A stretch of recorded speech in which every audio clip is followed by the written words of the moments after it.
Okay, guys, so this is the chapter on marketing strategy. I think it's quite an interesting chapter because it talks a lot about technology and how technology has affected marketing strategy and competition.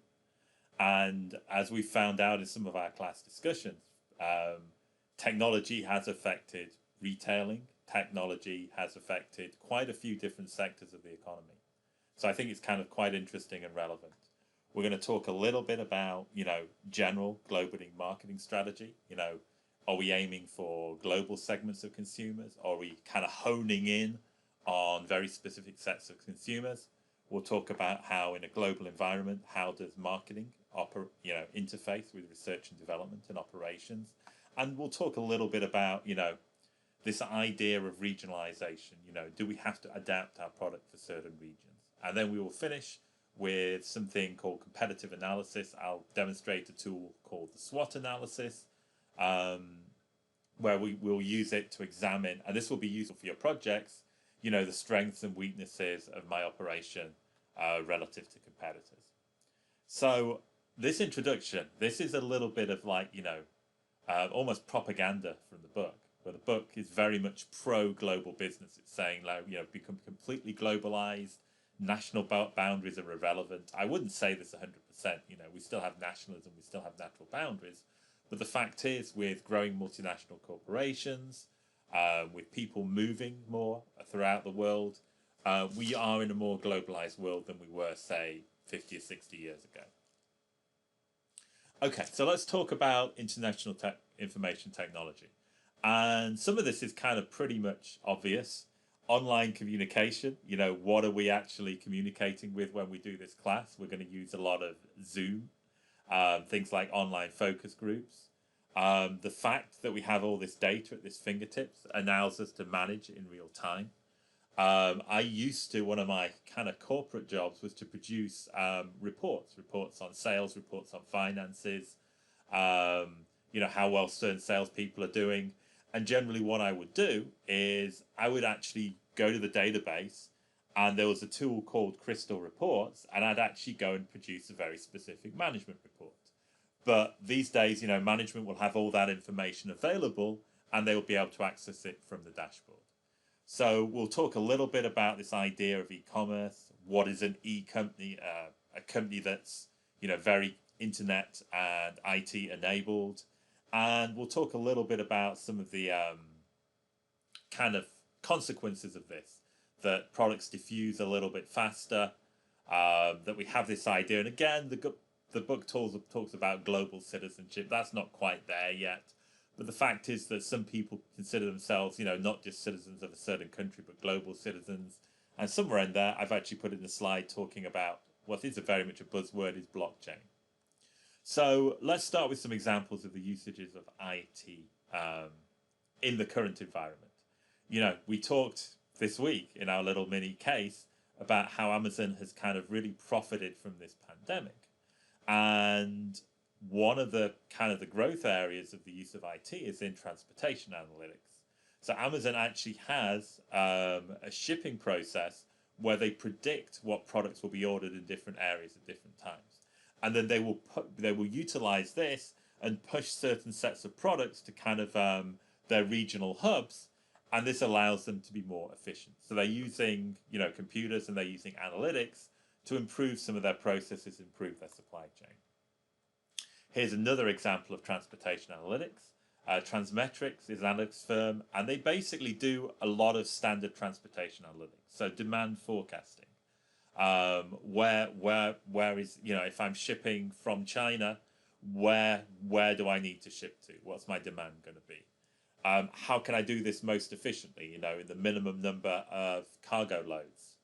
How do I minimize empty containers? This is something called the reverse logistics problem. If you look at any port in the world, you've got like thousands and thousands of containers. That's because a lot of shipping is one way. A lot of stuff is shipped from China, and not as enough stuff is shipped back to China from the US. So the US ports tend to have all these empty containers sitting around. So how do we minimize these problems? Looking at how to best optimize our routes for efficiency, fuel efficiency, And then last mile delivery. You know, we have goods coming from China. They'll be dropped off at a port or a hub, and then they will be sent out. How do we best deliver the last mile? Is it through traditional van delivery? But increasingly, we know we have electronic vehicles. We have drop-off boxes. And some of the stuff I'm doing consultancy for the moment, the FAA, we have drone delivery. So, you know, I tried to get some recent statistics on the market for e-commerce because we've talked a lot about e-commerce the last few weeks. I found some nice statistics. So the revenue, the kind of the global revenue for e-commerce is 2.3 billion. And of people who use e-commerce, on average, they spend about $500 a year on e-commerce. This is globally. And interestingly, the biggest market for e-commerce is the fashion market, and e-commerce is growing at about 7% a year. So this is quite interesting. This is US retail sales. And, you know, we talked this last few weeks about how a lot of traditional US retailers are shutting down. And one of the reasons, you can see that in 2011, e-commerce was 5% of kind of sales. And as 2020, that's around 16%. You can see actually because of the pandemic, we've got this kind of trend slowly going upwards, and then it kind of shoots upwards. I can imagine once the pandemic is over, it might drop a little bit closer to the trend, but we're still going to be approaching, you know, 20% in the next year or two. And this is a few years out of date, but it kind of shows different channels and what percentage is done online.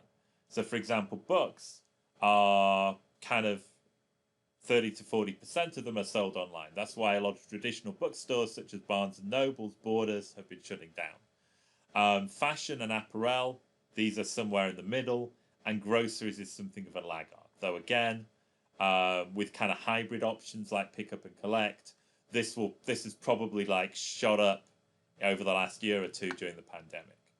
So one interesting thing I've talked about previously in the class is this idea of omni-channel retailing, and it's the idea that this perfect integration between online and offline retailing.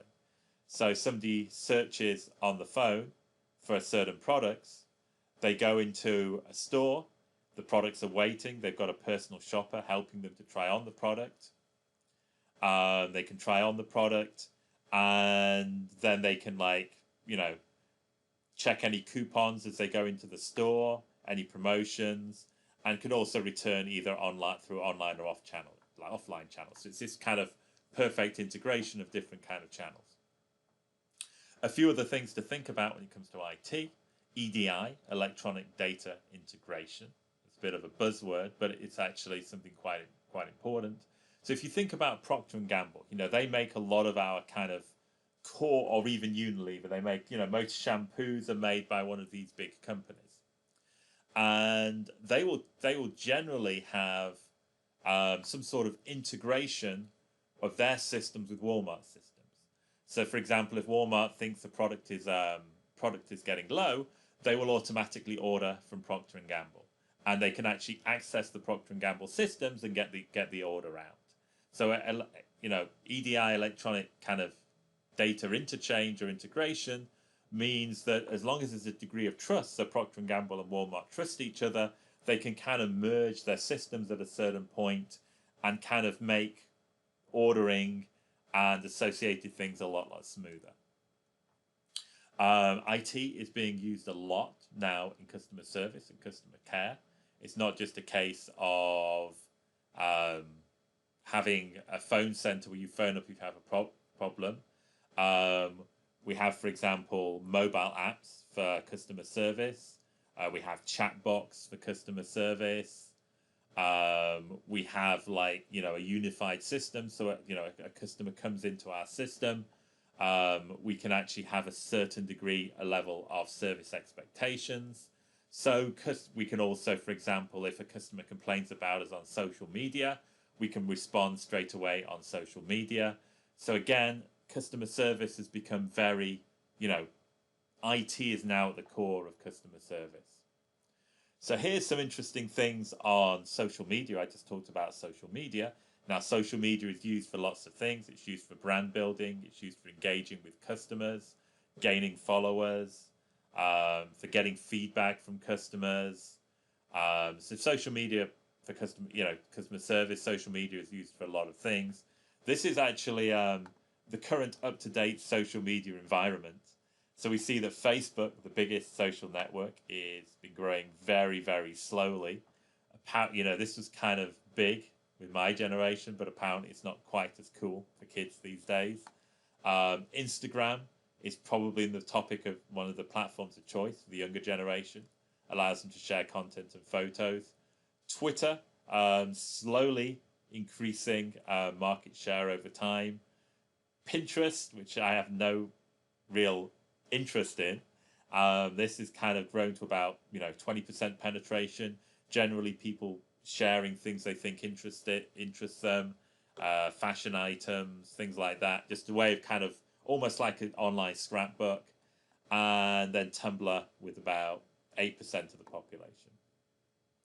This is a wider kind of all the different sites out there. For your homework, I'm just going to ask you to give me one of these sites and tell me what you think is kind of interesting about that site or that sort of network. So this is the social media infrastructure. Now I thought this was cool because this is an international marketing class, and these are the social networks in China. And you've heard the strict flow of information in China and censorship, and the Great Firewall of China, as it's called, which prevents a lot of Western internet companies from actually being in the Chinese market. But China, it's got 1 billion people, so there's like a homemade infrastructure built up in China. So you can see here, here's Facebook, and here are the different Chinese equivalents to it. Here's kind of Wikipedia, and again, there's different kind of Chinese equivalents to Wikipedia. So I thought this was actually kind of quite cool. And again, Twitter, and we have some Chinese equivalents to Twitter. Okay, so what's also, I think, important is the fact that corporations have internal internet called intranet. Banner is the intranet for Mississippi State University. If I want to, for grading, if I want access to Blackboard, my courses, I can go through Banner. Anything with HR, paying my parking permit, I go through Banner. That's my intranet. And again, for corporations, intranets are used a lot for managing information flow between different aspects of the business. So if I'm in the US and I want to see, I've got a project that's going on in the UK and I want to see what's happening, I can share information through my corporate intranet. And I won't go, through this in detail, but I found you a link which has got some examples of good intranets. And also with kind of corporate websites, I'll just actually quickly go through these. I found a few lists of companies that really utilize e-commerce well.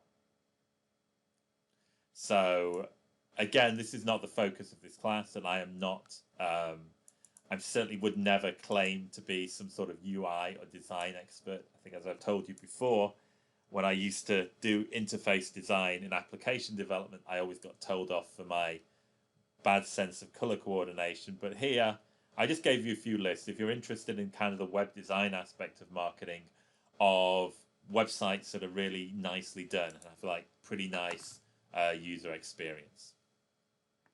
Okay. So the final little thing I'll talk about in IT is blockchain. Now, blockchain, and I'll say this because it's like emphasized in the book. I think the book was just trying to be cool with the latest version to see that they're doing something interesting. But blockchain's really simple. It's just like a secure Google Docs that you guys all use for your projects. It's designed to share information resources. Basically, it tracks changes in documentations, and it makes sure that those changes are never lost. So it's like a secure way of managing documents. And the authentication and security protection is a little bit more sophisticated than just basically using Google Docs. So it's really just information document sharing. It's a big buzzword, but it's it's really the core concept behind it's quite simple. And I've linked to a little video that has some of the basics about blockchain. Okay, so the next little thing I'll talk about is product diffusion, and I'm actually going to do this on the tab. Okay, so what do we mean by product diffusion and product diffusion cycles? Well, say for example we have a new technology. So let's just say a new version of the PlayStation. And it has a potential market, which, you know, this is the number of potential PlayStation users. The idea is we have a new technology and we'll start off, you know, it's released, it grows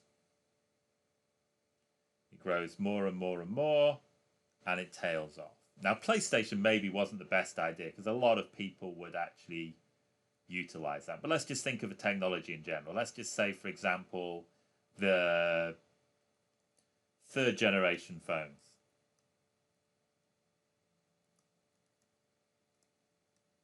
Now, what would happen is that as this was becoming mature, the next set of phones would come out. So this would be the fourth generation phones, etc., etc. And this is the number of people who have adapted the technology.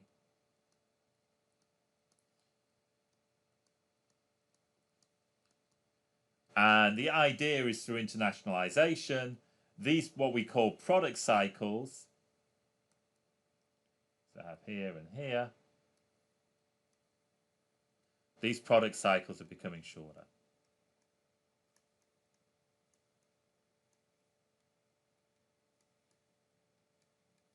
Now, not really in this course, but quite often on these curves, we'll divide them up into 4. So we'll divide this one up into 4. And these early adopters are called the innovators. These people who kind of, you know, before like halfway, these are the early majority. These people adopt after halfway are the late majority.